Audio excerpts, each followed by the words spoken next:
tempo, viu, Kiko? Não muito tempo atrás, que aqui no DCM, nos grupos internos do DCM, ou nas lives, ou no DCM Diamante, qualquer coisa que se tinha da Janja, já tinha uma pessoa para vir correndo criticar. Antes que o Kim Kataguiri estivesse criticando, já estava essa pessoa. Essa pessoa saiu do DCM, né? Mas a gente tinha esse criticador oficial da Janja de primeiro e segundo. Ele saiu, agora parece que tem um que criticou, né? Parece que tem um que criticou.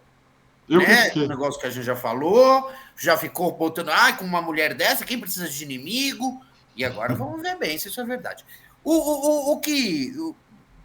Assim a gente não vai nem sentir falta do Leandro. Não era o Leandro que eu ia falar, acabei falando. Mas perceba que ainda tem gente aí representando ele. O que a Janja disse, primeiro, foi um furo do Valdo Cruz e da Sadi. Porque o presidente não negou, falou que foi ele que falou primeiro, tal, mas mostra-se que é um furo, né? Nada contra furos, ninguém pode reclamar do que o Valdo Cruz e a Sadi fizeram.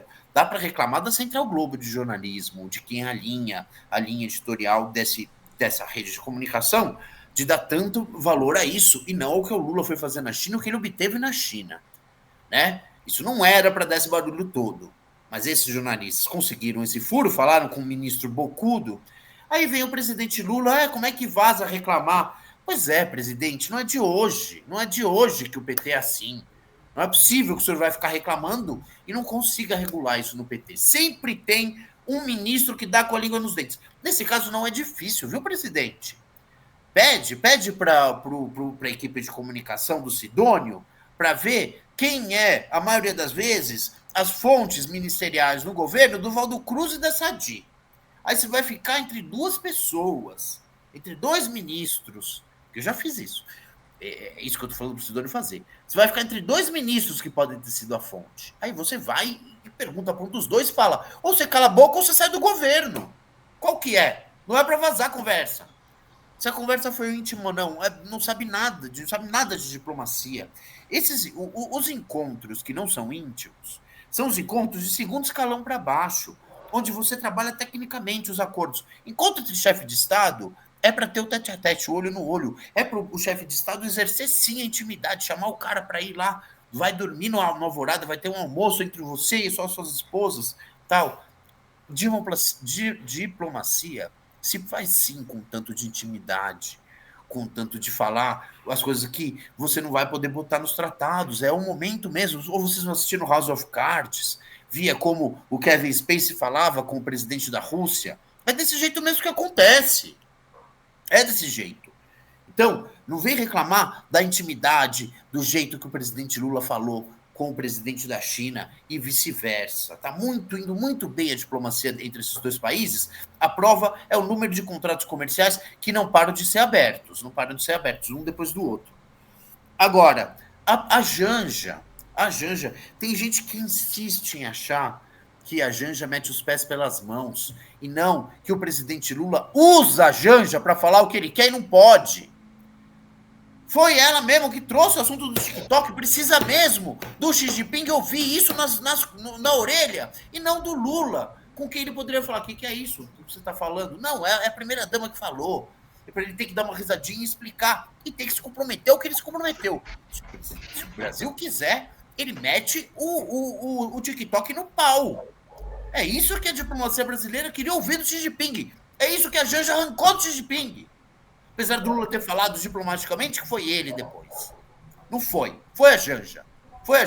Graças à fala da Janja, que muita gente se precipita em falar com uma Janja que precisa de inimigo, é que a gente obteve o Xi Jinping em falar, se quiser, vocês processam o TikTok.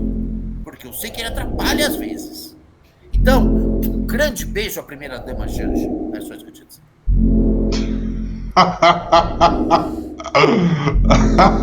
Gosto final, Clube da Xuxa. Então, grande beijo pra... Valeu, Janja! O Vinícius é o nosso janjista, né? Mas assim, eu quero dizer que eu concordo com o Vinícius, assim, tá? Eu concordo. Peraí, é assim, ó. Beijo do gordo. Beijo do Vina. Pedro, não vem falar que concorda com o Vinícius agora. Eu já critiquei a Janja, eu não tô dizendo que não. Eu sei, eu já critiquei. Quietinho, não vem não. Eu critiquei. Não me peça pra dar não, sabe? Eu assumo meus B.O. Pedro é mais... Mais Beijo pra fácil que Janja. uma nota de $5. A gente muda a rota, né, Kiko? Faz aquele Salam Alek e vai acertando o carro. A Natuza Neri, mais conhecida como Gatuza Neri, ou Natuza Neri, ou Natureza Neri, também criticou a primeira-dama. Lembrando que Natuza fez aquela matéria com Janja sobre o mau estado do Palácio da Alvorada. Vocês se lembram, né? Sim. Então, vamos lá. Diretamente com ela.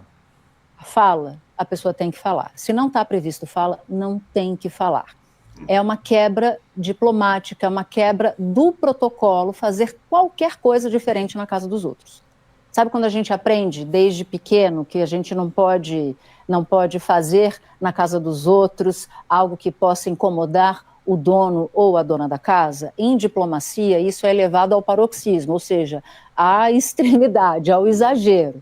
Não se pode, porque isso pode causar arestas, isso pode atrapalhar alguma negociação, ou isso pode incomodar bastante. É outra professora do Instituto Rio Branco. Sabe tudo. Ela teve, desde 1953 acompanhando as maiores delegações diplomáticas de todos os tempos. Natuza estuda esse assunto profundamente. Ô, Kiko, vamos demitir o governo Lula, tá? Vamos contratar o Aí governo ela está dizendo como é que os presidentes, primeiras devem se comportar.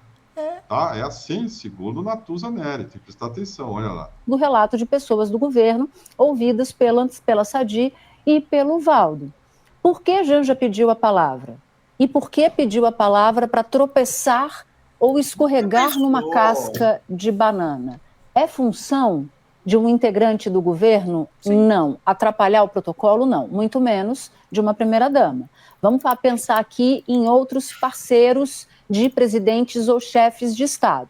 Você vai imaginar, por exemplo, vamos pegar aqui Angela Merkel, que foi a mulher mais poderosa do mundo durante o período em que governou a Alemanha. O marido de Angela Merkel, o discretíssimo professor de física quântica, nunca apareceu quebrando o protocolo e pedindo a palavra quando não estava previsto palavra de ninguém.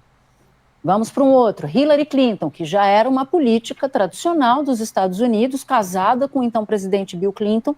Se passasse por uma situação dessa, seria alvo de uma chuva de críticas. Vamos para a primeira-dama do homem mais poderoso de hoje, que é Donald Trump, Melania, se fizesse a mesma coisa. Portanto, Janja está sendo alvo de crítica interna por ter atravessado um samba em que não era para ser tocado samba naquela reunião. Não foi chamada para isso. Não foi chamada para isso.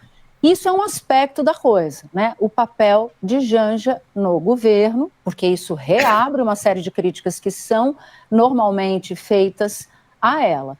A outra é o fato de isso ter ido parar na imprensa graças a uma apuração diligente de dois excelentes jornalistas. Isso é verdade. Apuração diligente. Não vou concordar com você. Ligaram para os caras. Ligaram para os caras. Pois é, mas tá ótimo. Jornalista bom é que tem fonte. Jornalista ótimo é aquele que a fonte liga. Ele não precisa nem fazer nada. A informação chega para ele. Isso é bom, cara. Até aí concordamos, mas você não vai me chamar de apuração diligente. Aí forçou a amizade. Deu uma forçada. Ligaram para contar fofoca para queimar a Janja. Foi. Não é apuração diligente.